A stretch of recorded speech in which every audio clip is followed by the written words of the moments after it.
On conseille souvent aux étudiants de mobiliser un tiers d'œuvres hors programme, deux tiers d'œuvres du programme.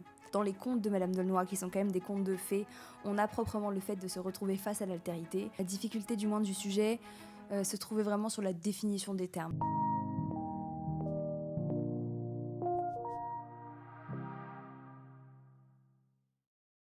On va parler cette fois-ci du sujet qui est tombé, pas que, du thème de l'année en lettres. On a fait déjà alors systématiquement des petits débriefings, que l'on a publiés à l'écrit, mais on voulait revenir un petit peu sur ce sujet parce qu'on a reçu déjà pas mal de questions. Il y a pas mal d'étudiants qui ont été surpris par le sujet, il y en a qui l'ont détesté, il y en a d'autres qui ont dit: «Ah bah, c'est intéressant». Et a priori, tu avais quand même plutôt bien aimé le sujet, toi, en tant que et je le rappelle, tu es, à Normal, tu as accompagné les étudiants cette année sur le thème, nos étudiants de prépa digitale et donc tu as beaucoup travaillé le sujet Oui. et de ce point de vue-là, ça peut être intéressant d'avoir ton regard. Déjà, en ayant vu le sujet, c'était quoi tes premiers ressentis? Est-ce que tu t'es dit: «Ah waouh, super» ou alors, bah, ça dénote totalement, de ce qu'on de ce qu'on attendait? J'étais très contente parce que je savais qu'ils allaient être déroutés et je pense que c'est super d'être dérouté, surtout en littérature, parce que ça va leur permettre de penser à de nouvelles choses, de se libérer aussi du carcan un peu des arguments qu'on leur a donnés depuis le début de l'année et qu'on leur a un petit peu imposé de placer. Et moi, j'étais la première à leur dire ça, à leur dire: «Vous n'aurez pas le choix que de faire telle troisième partie, de mettre tel argument, vous n'aurez pas le choix». Et là, j'étais vraiment contente qu'ils puissent, d'avoir un sujet qui leur permette vraiment d'être créatifs, de s'en libérer. Toutefois, j'étais aussi assez surprise qu'il y ait notamment pas de terme, qui soit directement en lien avec le merveilleux, finalement, Eh oui. qui est le thème de l'année. Donc il fallait le lire entre les lignes. Mais ouais, un peu surprise toutefois. On va rappeler le sujet Oui, si tu veux bien. absolument. Donc le sujet, c'est une citation de Michel Vienne en 2003, qui écrit: «Nul ne voyage impunément, et tout voyage est un pèlerinage, un parcours intérieur qui ne peut laisser l'individu identique à lui-même». Est-ce que tu vois des pièges dans le sujet ou des choses où il fallait faire un peu attention? Parfois on sait, hein, c'est une citation, c'est particulier, mais Mmh. est-ce que tu vois des pièges? Simplement peut-être, en effet, j'essayais, souvent de leur dire de faire attention dans un sujet à tout ce qui peut sembler positif ou négatif, vulgairement. Et là, on a dans le sujet quand même 2 termes qui, hem, qui, ma foi, peuvent orienter la pensée vers quelque chose d'assez négatif, notamment l'adverbe impunément, qui quand même, veut dire ce qu'il veut dire, c'est-à-dire ne peut sortir d'un voyage, donc ici, sans être puni, sans effet, sans en subir les méfaits. Et on a quand même aussi l'idée du pèlerinage. Et le pèlerinage, je trouve que c'est un terme, très chouette parce qu'il est assez ambigu. On a l'idée, du sacré, on a l'idée de la religion, on a l'idée quand même de quelqu'un qui traverse quelque chose dans un esprit de dévotion. Donc c'est vrai que moi, quand j'ai lu le sujet, la première chose que je me suis dite, c'est: «Mais, hem, de quelle nature est ce pèlerinage ?» C'est-à-dire, comment est-ce qu'ils vont pouvoir, eux, dans leur copie, valser entre le fait que, c'est un voyage intérieur, c'est dit, hein, l'individu identique à lui-même, un parcours intérieur, et je digresse simplement, j'espère qu'ils l'ont vu. On a beaucoup travaillé ensemble sur l'idée de la trajectoire et du mouvement. Et là, c'est inévitable, on a un sujet qui traite du mouvement.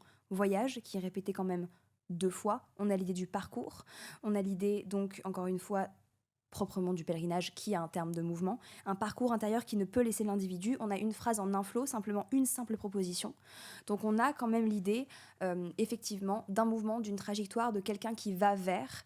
Et hier, ce que j'y ai pensé en le lisant, c'est-à-dire que moi je travaille sur l'émotion à l'ENS, et l'émotion en latin c'est movere, ça veut dire le mouvement de l'âme. Et pour moi, là, en lisant le sujet, je me suis dit: ah, c'est intéressant, on a l'idée d'un mouvement, on a le movere latin, on a le parcours intérieur. Donc c'est ce que je leur ai noté à la fin, c'est-à-dire, voilà, c'est il me semble, une étude de la réception, c'est-à-dire quels sont les effets de la lecture. Quels sont les effets de la lecture, de quelle nature sont ces effets-là, comment ils se manifestent, par quels moyens l'individu fait face à l'altérité, et surtout, on a quand même l'idée d'un parcours intérieur, mais donc est-ce l'altérité, est-ce vraiment l'intérieur ou proprement aussi le monde, l'idée de l'extérieur. Et pour moi, là, il fallait quand même forcer un peu le trait avec le merveilleux, c'est vrai. Euh, on devait nécessairement se forcer un peu à l'amener et de faire un lien, mine de rien, avec la littérature et le sacré, entre le merveilleux et le sacré, entre l'idée de la religion. Et pour moi, effectivement, la thèse du Mans, elle est simple. Nous ne pouvons sortir inchangés d'une expérience de lecture. La consigne après, en lettres, c'est aussi de mobiliser majoritairement, j'imagine, les œuvres au programme. Mm. Est-ce qu'on peut sortir du cadre dans un sujet comme ça, où on doit se contenter, dans les références qu'on va mobiliser, de s'appuyer uniquement sur les ouvrages au programme? Alors la règle, elle est stricte, mais elle est telle qu'on l'on conseille souvent aux étudiants de mobiliser un tiers d'œuvres hors programme, deux tiers d'œuvres du programme. Donc, et là, avec le sujet, je n'ai pas envie de les entendre me dire qu'on ne peut pas mobiliser les œuvres du programme, puisqu'ils avaient quand même Voyage en terre du Brésil de Jean de Léry, qui est quand même l'histoire d'un voyage, presque justement d'un pèlerinage à proprement parler. On a quand même les contes de Madame d'Aulnoy, qui est une œuvre absolument formidable, au sein de laquelle on a quand même justement l'individu. La distinction personnage justement et lecteur ou lectrice était d'ailleurs à formuler et à réfléchir. Dans les contes de Madame d'Aulnoy, qui sont quand même des contes de fées, on a proprement le fait de se retrouver face à l'altérité, face à quelque chose d'étranger, face à un monde différent du sien, avec des codes différents, des codes culturels, des codes, même des histoires de normes et de construction culturelle, de construction de l'imagination différente. Donc on a quand même l'idée d'un voyage. Avec Nerval, on a quand même l'idée d'un voyage psychologique, d'un voyage qui est celui quand même, oui, onirique du rêve, qui relève justement d'une altérité qui est de soi à soi. Et avec l'œuvre d'Aragon, on a la transfiguration du réel par la pensée. Donc je trouve que mine de rien, là, ils avaient de quoi mobiliser les œuvres du programme.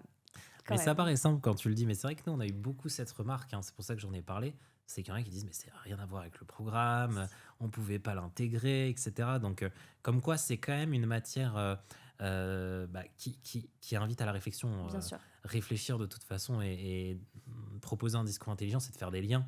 Et c'était peut-être ça le plus dur au début, peut-être le plus déroutant. Tu parlais tout à l'heure du plan, trouver de la structure dans le plan. Est-ce que c'est aussi une des difficultés du sujet ou pas vraiment? Parce que parfois, en fait, on a l'impression que ça va, le plan est donné. Qu'est-ce que t'en penses? Je pense que la difficulté du moins du sujet se trouvait vraiment sur la définition des termes. Puisque le plan, là, après, attention, c'est super facile à dire quand on n'était pas à 9 h du matin en train de le composer pendant 6 heures avec tout dans la tête qui bouillonne, 4 épreuves derrière, et là je le dis fraîchement sûr. le lendemain. Donc Ouais, vraiment, c'est bien. énorme pincette, bien sûr. Je pense que dans la même position et dans les mêmes conditions, ça aurait pas été la même chose. Mais je pense du moins que là, la proposition, la thèse est donnée, et c'est là où c'est le plus dangereux. C'est-à-dire que là, rien ne semble compliqué à comprendre. On a parfois des formules avec des doubles propositions négatives qui inversent complètement la structure de pensée. Et là, on a quand même une proposition simple, un théoricien ou un auteur, à vrai dire, je ne sais pas qui c'est, qui annonce quelque chose. C'est assez clair, c'est assez limpide. Donc je pense que le plan, du moins le grand 1, est donné, puisque c'est souvent une reformulation ou une paraphrase de la thèse de l'auteur. En deux, la limite, c'est assez simple aussi. Assez simple, du moins l'idée. On pouvait en montrer, puisque c'est une proposition simple, avec quelqu'un qui affirme quelque chose, le grand 2, aller un petit peu à l'encontre, ou du moins trouver les lacunes du sujet, c'était faisable. Et le grand 3, le dépassement, c'est là où je leur souhaite bon courage sur le dépassement. Donc c'est pas non plus le sujet le plus surprenant, même si on peut pas les anticiper en lettres, c'est très compliqué. Non, il est joli, il est pas gênant. Je trouve qu'il est assez malin. Il y a eu pire, t'as déjà vu pire? Ah oui, moi en Cagne, les copies perdues, c'était un sujet de Proust absolument terrible, Ok. qui n'avait l'air d'avoir aucun strict rapport avec l'écriture de soi, qui était notre thème de l'année. Donc non, là, je trouve que quand même, ça va. Si on doit donner un petit conseil pour les hippos cette fois-ci, Oh. parce qu'en fait, on voit quand même qu'il y a des types de sujets, et t'en parlais tout à l'heure, qui reviennent au concours. Est-ce que tu peux faire un peu la cartographie des types de sujets en lettres qu'on peut retrouver au concours, même si c'est toujours des citations?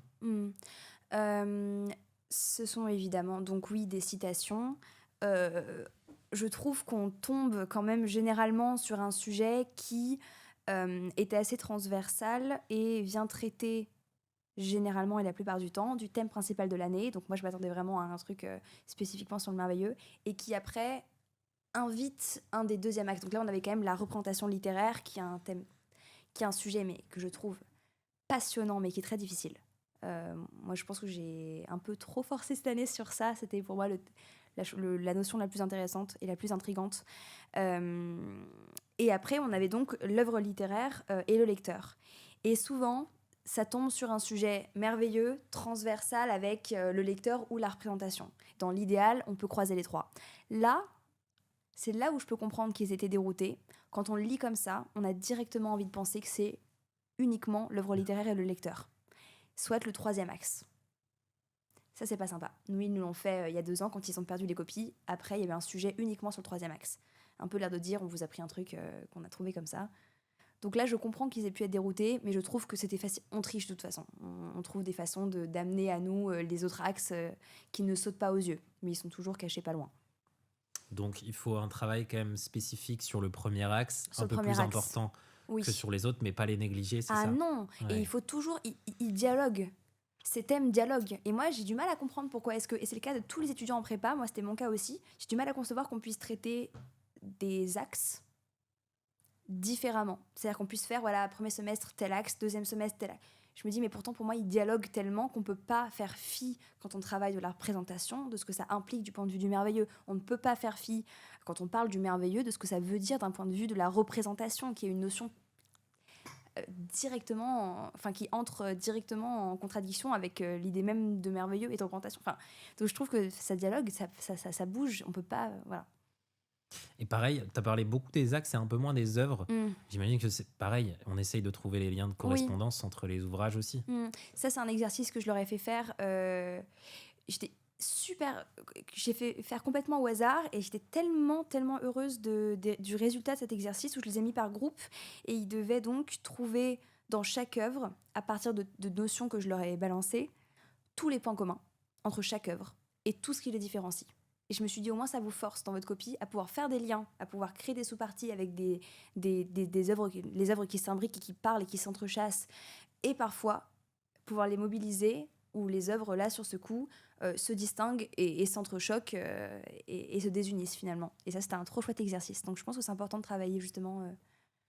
Super, j'en profite pour le préciser parce que tout à l'heure tu disais que tu n'es pas prof et après tu parles de tes élèves, donc certains peuvent ne pas comprendre. En fait, Cordélia est professeure chez nous à Mission Prépa. On accompagne les étudiants tout au long de l'année dans le cadre de cours complémentaires en plus de la prépa. 3 heures de lettres, 3 heures d'histoire, 3 heures de philo, des cours de géo aussi. Donc c'est un accompagnement complémentaire mais qui va justement en complément du travail au quotidien en prépa et qui a justement pour objectif de faire ce focus sur le concours, focus sur la méthode, etc. Et donc oui, donc finalement ce travail avec les étudiants confrontés à ce sujet, ça va, tu t'es senti à l'aise quand même pour eux, tu t'étais content pour eux? J'étais contente. J'étais contente. Je pense que tu veux pas avancer, tu veux pas trop envie t'avancer, ouais. Mais j'ai vraiment hâte de voir leurs résultats. J'ai une confiance, mais alors pleine et entière. C'est-à-dire qu'à la seconde même où j'ai dû leur dire bon courage et où j'ai su que je les reverrais pas, j'étais vraiment tranquille. Mais pour chacun et chacune d'entre eux. Super. Vraiment. Donc on verra ce que ça donne. Il y a toujours de bonnes et de mauvaises surprises, mais ils étaient vivaces, du moins. Ils avaient tout pour avoir de l'imagination. Et d'ailleurs, c'est des conseils qu'on donne aussi à tous les autres étudiants. Ayez confiance en vous, même si vous n'avez pas encore les résultats et l'attente est parfois assez longue. Est-ce qu'il faut préparer d'ailleurs un petit aparté, mais les oraux déjà, pour ceux qui prévoient, Bien sûr. C'est quelque chose qu'il faut faire tout de suite? Ouais. Bon, reposez-vous, oui. Prenez des vacances, voyez vos parents, vos amis, allez à la mer et touchez de l'herbe, comme disait une colleuse à nous en philosophie. Touchez de l'herbe, profitez, sortez. Il y en a marre aussi de la bibliothèque. Mais oui, souvent les prépas après s'occupent de préparer les oraux avec les étudiants et les étudiantes. Nickel. Et c'est chouette. C'est un bon moment. Il commence à faire beau, on est moins stressé et on prépare. C'est chouette. Et puis c'est des nouvelles méthodes. Donc c'est un nouvel exercice. Parfait. Merci Cordélia avec encore plaisir. pour ta dispo et Merci. à bientôt. À bientôt.